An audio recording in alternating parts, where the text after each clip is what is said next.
Hello, adventurers and storytellers. Welcome back to Whispers from the Phylactery. I've been a storyteller for 15 years, and I want to share a little bit of what I know.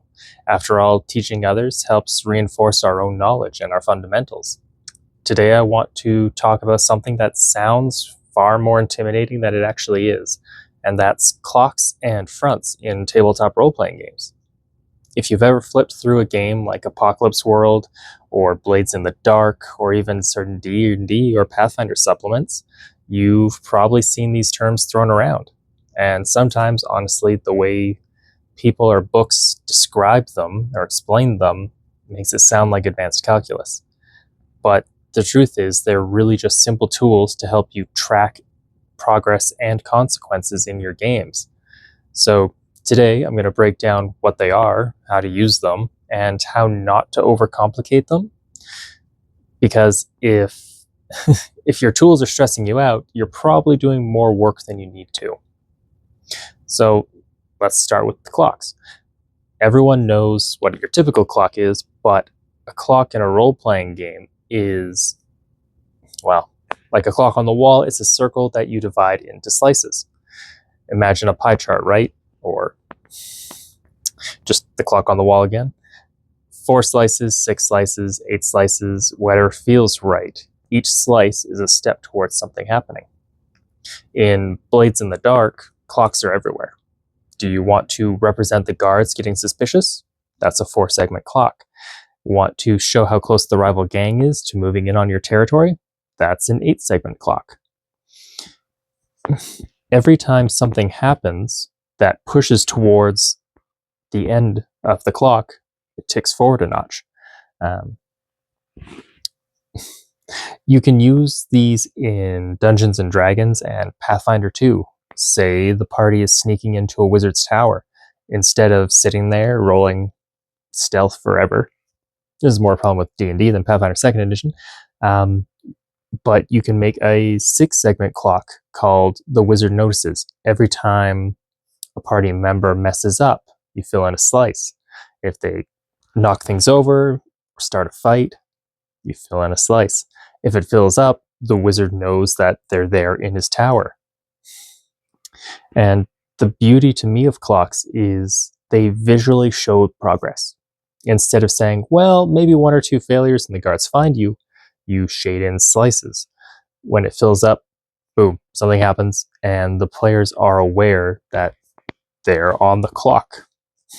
I believe the old analogy for, well, pretty much any sort of nuclear threat is how many seconds are left till midnight before the clock fills. 5 minutes to midnight in that. And then, all right, so what about fronts?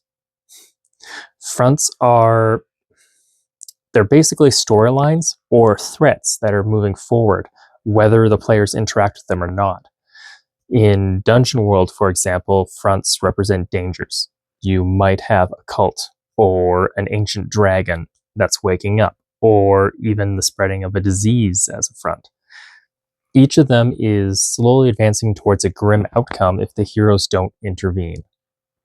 And this is something that I've taken from Dungeon World, and I've incorporated a lot into my games, where things will be happening. I define it as fronts, and these are the outcomes of the front if it's not resolved. It's something that a lot of us do without thinking about it, but if we put a little bit more thought into it, it can just clarify it.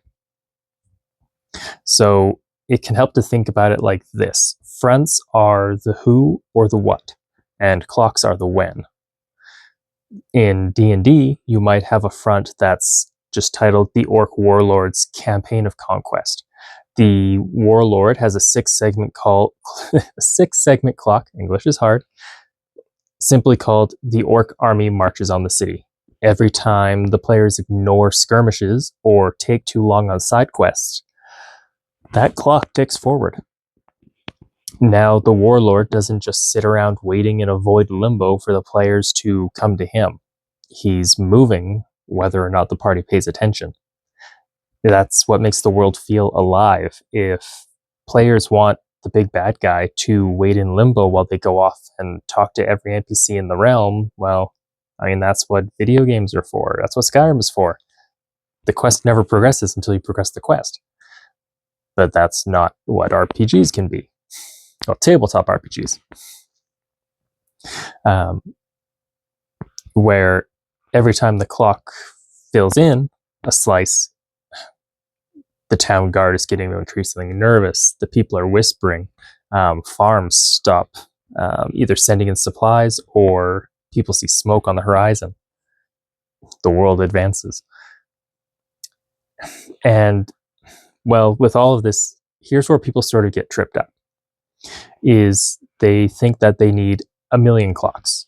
They need a clock for every faction, every downtime activity, every single weather pattern needs its own 8-step tracker. Like, oh, well, we're going to have sunny, sunny, fog, sunny.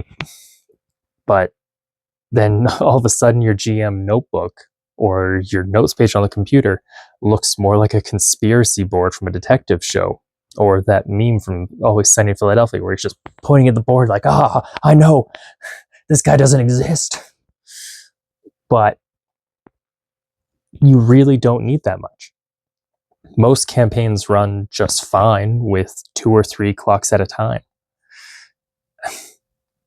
For example, in Blades in the Dark, you don't track every criminal in the city.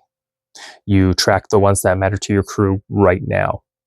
It might be this rival gang moving in on the drug business. It might be this rival gang moving in and extorting people. In D&D, you don't need a clock for every noble house scheming in the kingdom. You just track the 1 or 2 threats that matter most at the moment. And then all of the nobles might get lumped into civil unrest. And really, you don't even need to draw clocks if you don't want to. A simple note, cult ritual, 3 out of 6 complete, works perfectly fine. If it's just for you, do whatever you like it. Drawing clocks is beneficial as a visual prop, or for showing the stakes to your players. And there are other methods for that, which I'll talk about in a minute. But quickly, if you think that this video is helpful or interesting, consider liking and leaving a comment to help spread it to others until the whispers reach all corners. So, how do you actually use clocks at the table in more of a firm sense? I've kind of given a few examples, but here's a simple way. Whenever the players succeed at something, they might tick their clocks forward. Whenever they fail or time passes, the enemy's clock ticks forward. For example, of the two, in D&D, the party might be trying to stop an assassination attempt.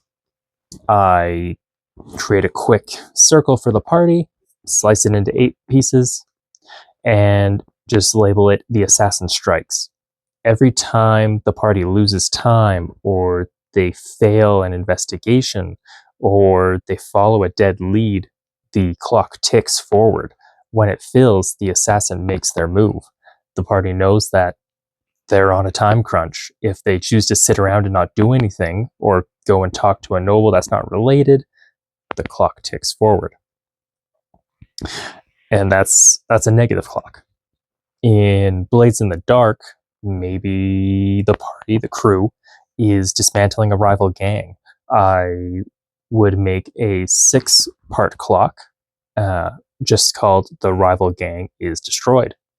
And every successful mission takes a slice. Once it's full, then the rival gang is gone. So this lets players feel the pressure. They don't know exactly when the bad thing is going to happen, but they know they're on the clock, quite literally if you draw it as a clock. And you, as the game runner, the storyteller, don't have to over prep. You just say, when this clock fills, this happens. And I've seen different variations of how different GMs and storytellers show this. Some do have even just like a whiteboard that sits beside them, and they draw the circle, they fill it in as things happen.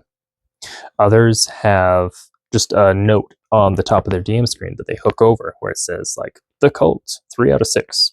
I think the coolest one that I've ever seen was a post on Reddit, and I don't recall what the system it was for, but someone 3D printed a row of skulls that started normal and human and then progressively got more and more demonic. So you would set it on the top of your DM screen, and as you were playing, as things got worse and more dire, you would flip over more skulls until it was the big bad. That looked really cool, and I would really like to have one. But tangent aside, let's look at putting clocks and fronts together in your games. So the example is, we'll say I'm running a fantasy campaign. One of my fronts, pretty typical, where it's going to be a cult, the Cult of Ash, and they are trying to summon a fire demon. Their clock is the ritual until the summoning is complete. 6 segments. Fairly easy. Every time the players fail to stop them or ignore cult activity, I tick the clock 1 step forward. When it's full, the demon is summoned. Another front is politics. While this is happening in a capital city, the nobles are scheming and possibly working against the crown. Their clock would be the Civil War, 8 segments. Each time tension rises, the clock ticks forward as the Civil War is closer to breaking out. And then another final time crunch could be an environmental clock. The spreading of a supernatural blight through the farmlands. The clock represents the land getting corrupted, and when it fills all the way up, there's going to be potential Fae issues or lack of food and supplies. The thing I like about doing multiple clocks like this, multiple fronts, is the players can't address everything all at once, which means that whatever clocks they ignore, those fronts advance towards their grim outcome. And that's what makes the world feel dangerous and alive, and why session prep can be simpler, because the clocks and the fronts do the heavy lifting. You don't have to plan each step of the clock, you just need to know what happens when it fills. And this isn't to say it has to be all doom and gloom. I wouldn't... If I was using 3 clocks, 2 of the 3 should be doable, and if they push really hard, all 3 are doable. But even then, no one clock is the end of the game. It just makes things more difficult in that area. So, for example, if the party focuses on the Cult of Ash and the supernatural blight, the nobles keep on scheming, they scheme against the crown, and then civil war breaks out. The market becomes more expensive as goods become more scarce and trade is harder, and it becomes more difficult to travel the streets. There's a lot of fighting going on. People aren't going out and about. Some of the NPCs kind of disappear for a little while. If they focus on the nobles and the blight, then the demon is summoned, and it might do a lot of damage to the city before the party can stop it, or the town guard can stop it. If they completely ignore it, it wrecks an entire district, and that is cut off from the players from that point forward. And if it's the supernatural blight, food and other things become more scarce as the farmlands and anyone that was coming through it to trade is cut off. So you're left with what's in the city or making dangerous trips outside of the city. None of them should be the end of the world unless there is a big clock above all the other clocks. This is the end of the world. The Archlich finishes his ritual to turn the entire land into undead. Something like that. But I guess after that, my biggest advice is don't make clocks homework. You don't need to plan every slice in advance. You don't need to know what happens in the middle slices 100%. What you need to know is when the clock fills, what happens. If the assassin clock fills, someone dies. If the cult clock fills, the demon shows up. If the political clock fills, war breaks out. That's it. Everything that happens in between is just you improvising how things get worse. The more you try to script every slice, the harder you're making it for yourself.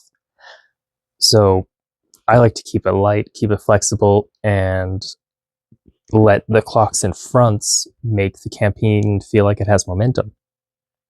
But of course, this advice doesn't work for everybody. Some people really like to have it scripted out, like on clock number 1, it's going to be this. On segment number 2, the cult is going to do this. And then they go the whole way around. That works for some people. I just like mine a bit more flexible. So to recap in the end, clocks are progress trackers. Fronts are threats or storylines that advance, regardless of what the players do. Together, they can come together and make your world feel alive, and you don't need a million of them. 2 or 3 at a time is more than enough for your players. If there's too many things going on, they probably feel like, well, how are we supposed to deal with any of this? I played in a game, and it seemed like the storyteller had 6 or 7 clocks. And I was like, what do you want us to focus on? Like, what are we doing here? What's the gist? What should we be focusing on? Because it wasn't very clear for the party what we were supposed to be doing. 2 or 3 is fine. 3 is probably too much. So if you've ever been intimidated by clocks and fronts, I hope that this shows you that they're not scary. They're actually one of the simplest tools you can add to your GM toolkit. But thanks for hanging out and listening.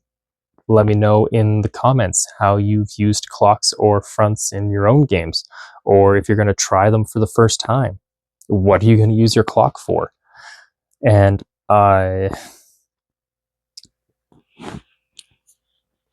if you want more talks like this, more advice, or monster dives, stick around.